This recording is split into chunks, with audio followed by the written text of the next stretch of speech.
Hello everyone, मैं रजनीश कुमार अपने YouTube channel are के मैथ मस्ती में आपका स्वागत है। इस वीडियो में हम बात करने वाले हैं क्लास 12 के क्वेश्चन बैंक के 2025 के फिजिक्स के ऑब्जेक्टिव के बारे में।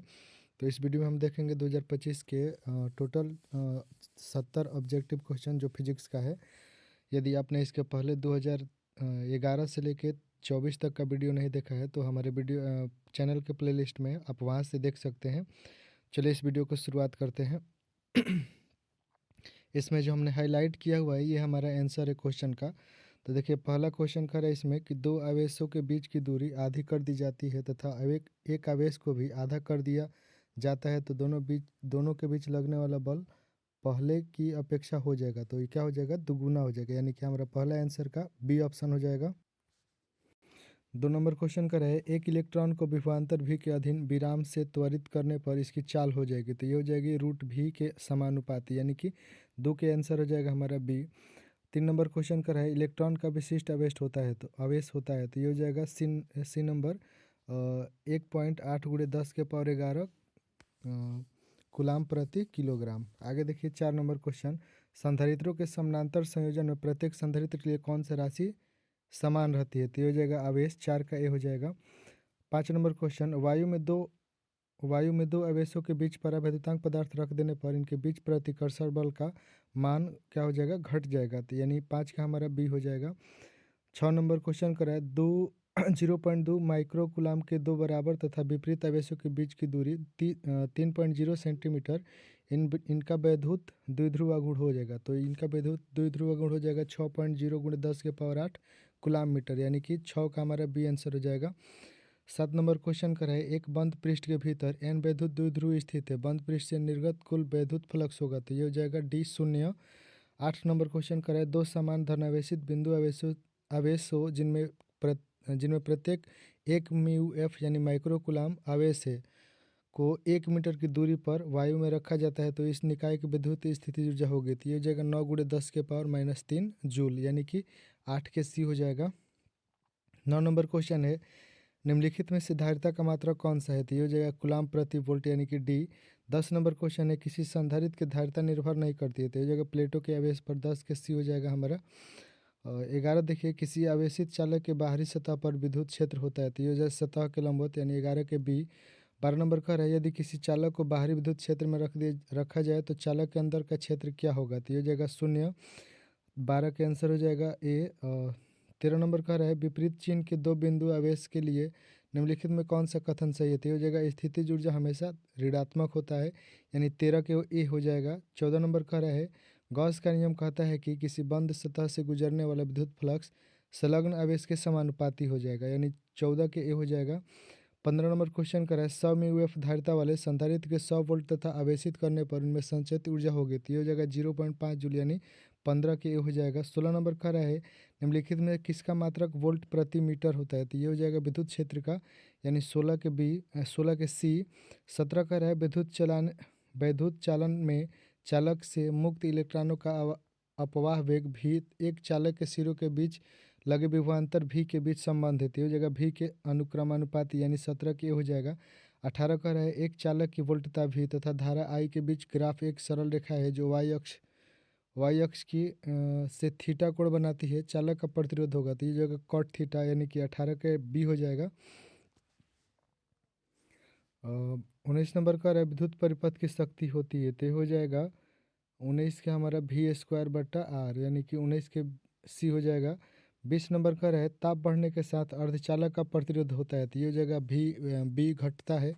आगे 21 नंबर निम्नलिखित में कौन प्रतिरोध आर के व्यक्त करता है, यानी 21 का आंसर हो जाएगा हमारा रो/L/A, यानी कि ए हो जाएगा हमारा 21 का। आगे देखिए 22 किलोवाट घंटा मात्रक है, तो ये ऊर्जा का मात्रक है, यानी कि 22 का ए। 23 नंबर का है निम्नलिखित में कौन सा नियम ऊर्जा के संरक्षण सिद्धांत पर आधारित है। तो ये हो जाएगा लेंज का नियम। 24 का है जब किसी एम्पियर को शंट किया जाता है तो इसकी माप सीमा बढ़ती है, यानी 24 का ए हो जाएगा। 25 नंबर का है चुंबकशीलता का विमीय सूत्र। तो ये हो जाएगा चुंबकशीलता का विमीय सूत्र MLT के स्क्वायर A⁻², यानी 25 का बी हो जाएगा। 26 नंबर का रहा है म्यू नॉट और बटा ऑफ सेलेन नॉट रूट में का मात्रक होता है। तो ये हो जाएगा इसका मात्रक ओम। आगे देखिए 27 नंबर, यदि किसी चालक कुंडली गैल्वेनोमीटर में फेरों की संख्या बढ़ा दी जाए तो इसकी सुग्राहिता क्या होती है, बढ़ जाती है, यानी 27 के हो जाएगा। 28 देखिए, उदासीन बिंदु पर बीज चुंबकीय क्षेत्र की तीव्रता बी एच बराबर पृथ्वी के चुंबकीय क्षेत्र का क्षैतिज घटक होगा, तो ये हो जाएगा बी बराबर बी एच, यानी कि सी ऑप्शन हो जाएगा 28 का।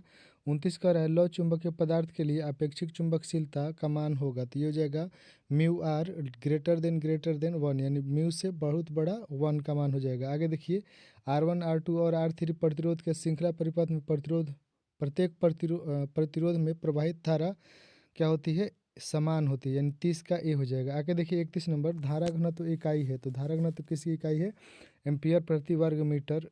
इस आगे देखिए 32 नंबर क्वेश्चन, यदि किसी चालक की लंबाई दोगुना कर दी जाए और उसके ऊपर लगाई गई विभवांतर को स्थिर रखा जाए तो इलेक्ट्रॉन का अपवहन वेग क्या होगा, आधा हो जाएगा। आगे 32 का सी हो जाएगा। 33 देखिए, धारावहन करने वाले परिनालिका के अंदर चुंबकीय क्षेत्र की दिशा होती है तो अक्ष के समानांतर होती है, यानी 33 का बी हो जाएगा।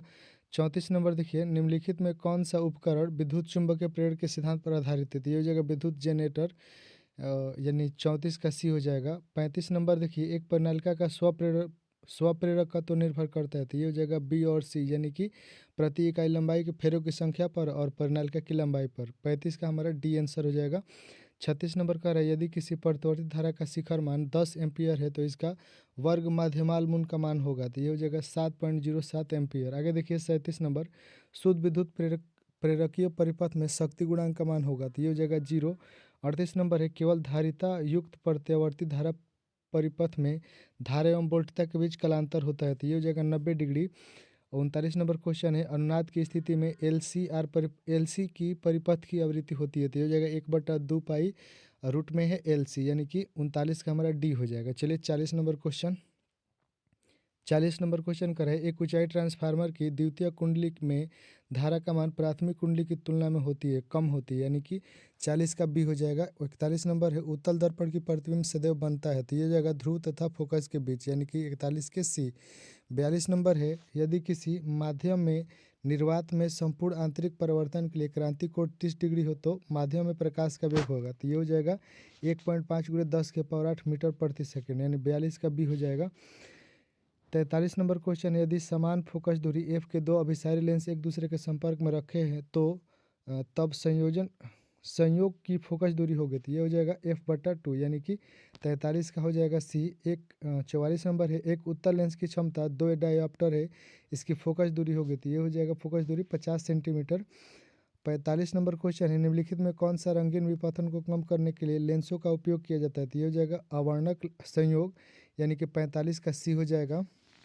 46 नंबर है, एक उत्तल लेंस की किसी द्रव में डुबाया जाता है तो जिसका अपवर्तनांक लेंस के पदार्थ के अपवर्तनांक के बराबर है तब इसकी फोकस दूरी क्या हो जाएगी, अनंत हो जाएगी, यानी 46 का भी हो जाएगा। आगे देखिए 47 नंबर, साबुन के बुलबुले रंगीन दिखाई देते हैं व्यतिकरण के कारण, यानी कि 47 का सी हो जाएगा। 48 से निम्नलिखित में किसके ध्रुवीकृत नहीं किया जा सकता, तो ये हो जाएगा ध्वनि, यानी कि 48 के ए। 49 नंबर है, एक व्यक्ति +2 डायो आफ्टर क्षमता का चश्मा प्रयोग करता है तो उसकी दृष्टि दोष होगी, तो ये हो जाएगा दूरदृष्टि दोष, यानी कि 49 के बी। 50 नंबर है, समान आयाम एवं समान तरंग दैर्घ्य की दो प्रकाश तरंगें अध्यारोपित की जाती है, परिणामी तरंग का आयाम महत्तम होगा तब उनके बीच का कलांतर होगा, तो ये हो जाएगा 0, यानी कि 50 के ए हो जाएगा।